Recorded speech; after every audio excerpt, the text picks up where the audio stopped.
Hello, my name is Jamie and welcome back to my YouTube channel. Unlike any other YouTube channel that showcases Pokemongo PvP content, mine exclusively showcases Shadow Pokemon. So, if you're into that type of content, I'd appreciate if you could like and subscribe. So, let's get into today's video.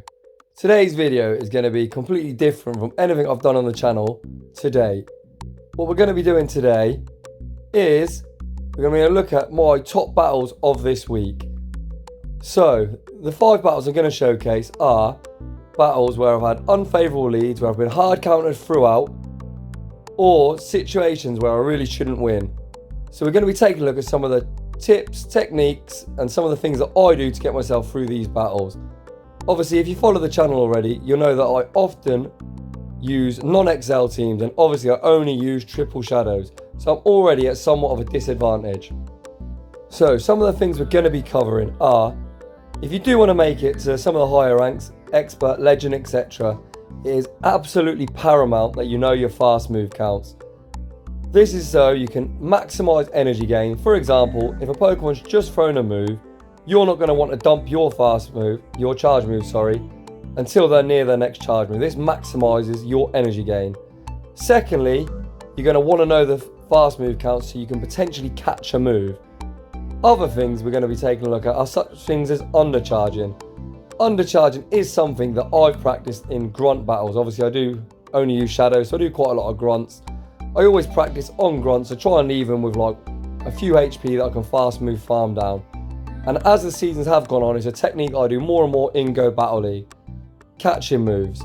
That's another thing. So often in the opening match, if we're in an unfavourable matchup, I will often build up some energy and look to try and catch on the charge move. It's also important that you know difference in energy. For example, Pokemons like Cresselia, the counts of Grass Knot are 6, 6 and then 5. But without any further ado, let's get into the battles. So in game 1, we get that unfavourable lead, Swampert into Cresselia. So the counts for Grass Knot are 6. So on the 6th Psycho Cut, I catch on Snorlax. This is now where we're met with yet another hard counter, Obstagoon triple resist lick. However, Snorlax can hit back for double super effective with superpower. So I look to try and gain shield advantage. I let my Snorlax get super low and I fire off this superpower. We draw a shield and now Obstagoon goes down. It is important that we're keeping track of Obstagoon's energy. So I'm going to bring in my Swampert and look to get the extra mud shot through. You can see the mud shot animation there, so we get one through. We're not going to shield up any moves from Obstagoon unless they start boosting. So the Obstagoon now is 1 counter short of their next charge move. This is important to remember for later. Try and fire the back-to-back, but the opponent actually makes a great swap. Back into the Cresselia. I'm now energy dry.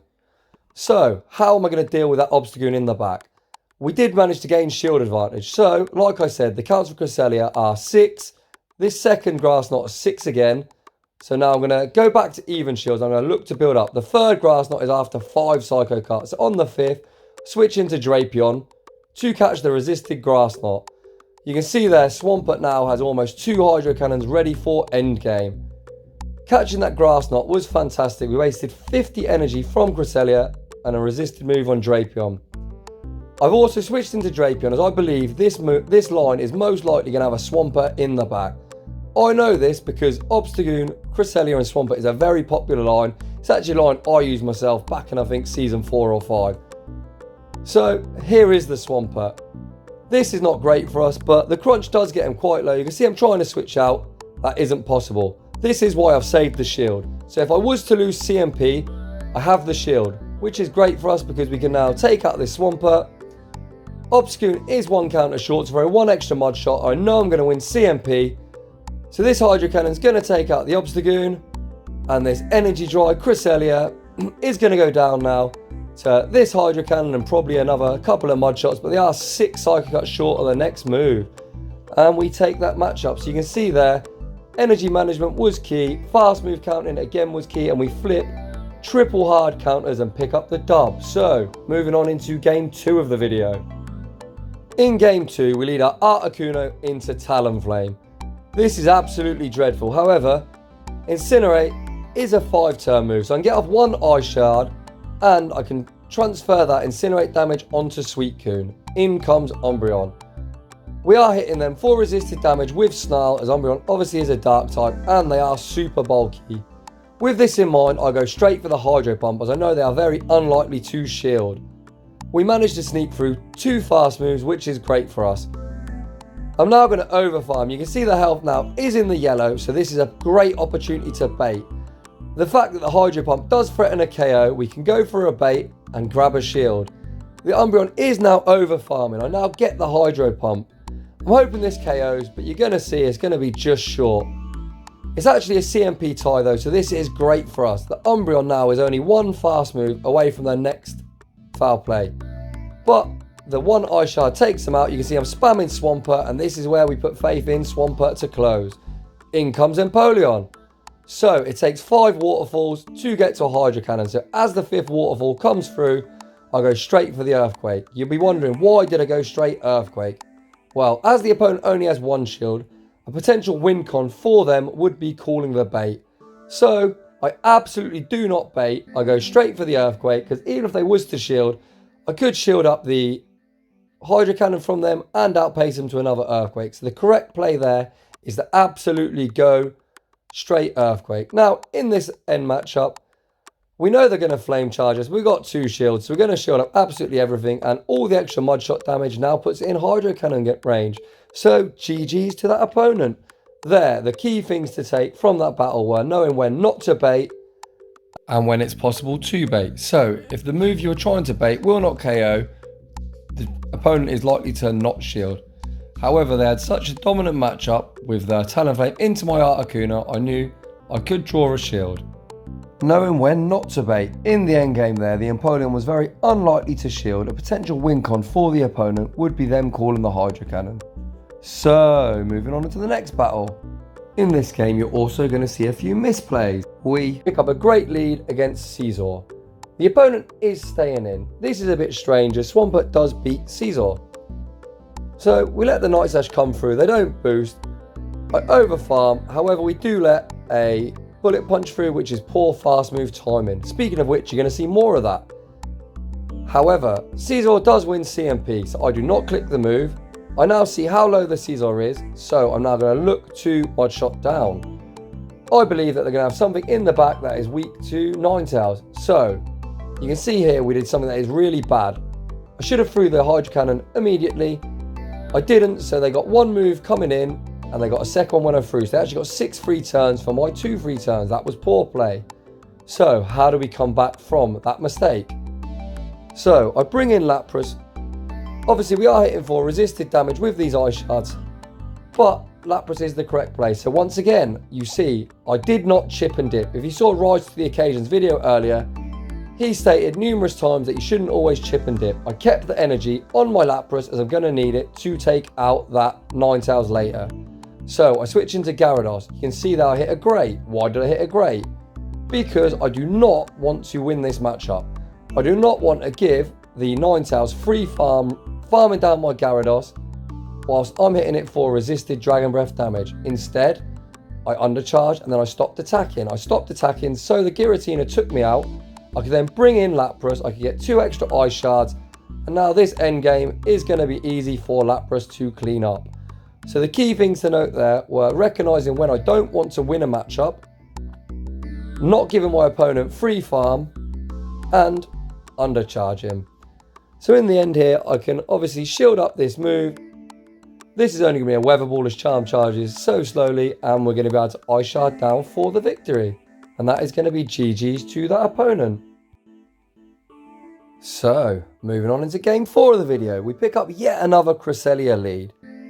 So you can see, like in the first battle, I look to catch on 6th. This opponent's a bit smarter. They don't throw Grass Knot. However, that does not mean they're not running Grass Knot. As you can see there, they hit my Gyarados with a Grass Knot. They're now going to hit us with a second Grass Knot. I am going to have to now commit a shield. We're in a rough spot. They switch out of Cresselia into a Nidoqueen.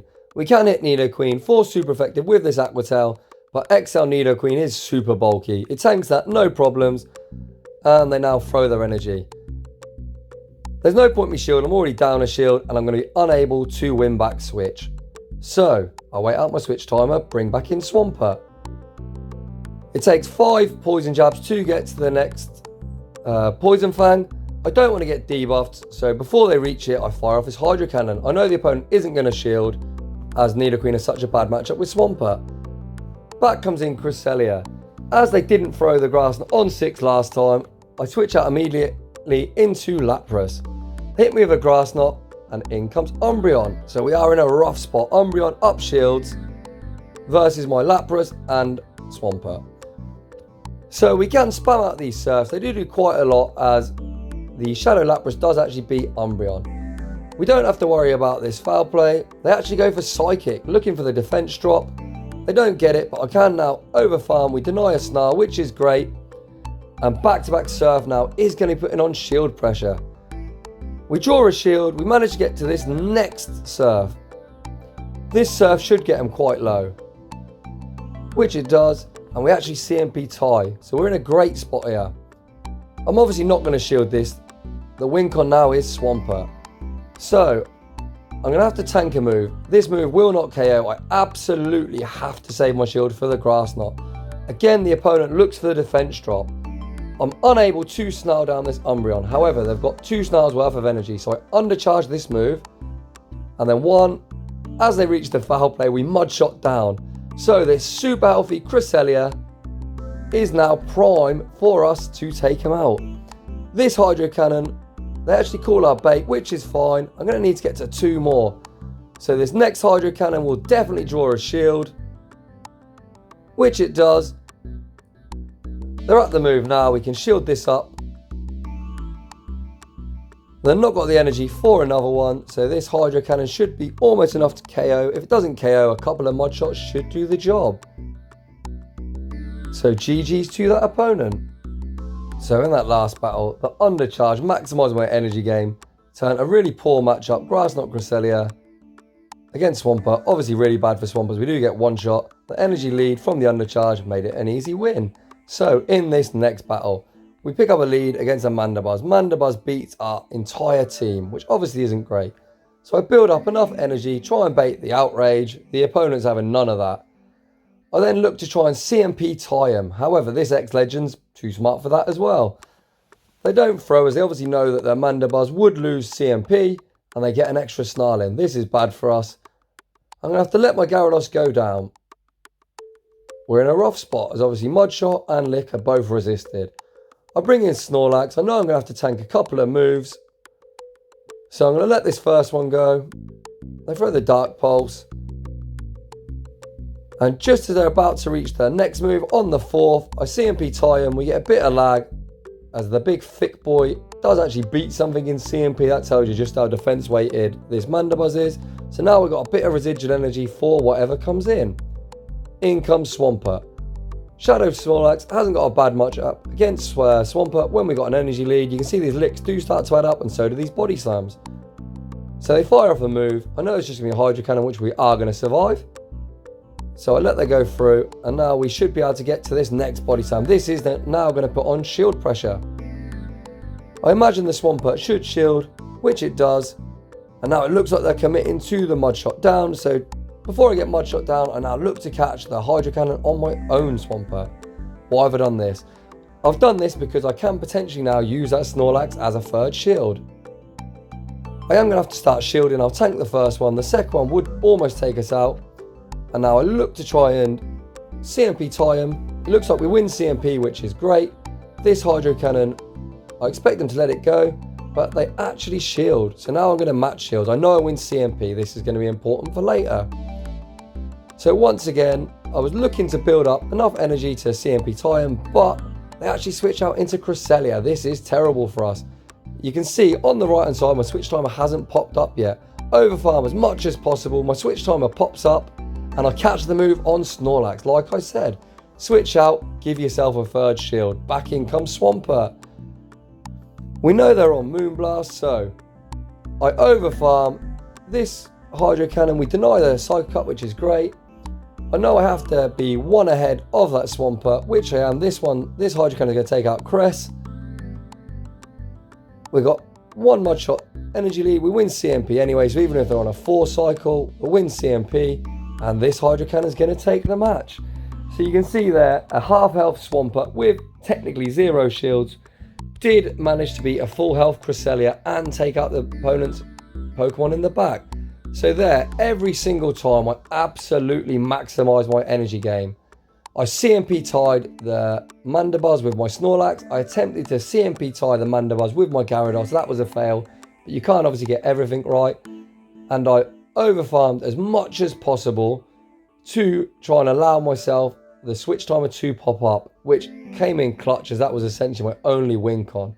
So when you're in these really rough matchups, you've got to just try and do absolutely anything you can do to try and give yourself a win con.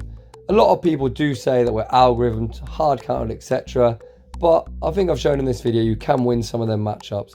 So obviously this was a new type of video for me.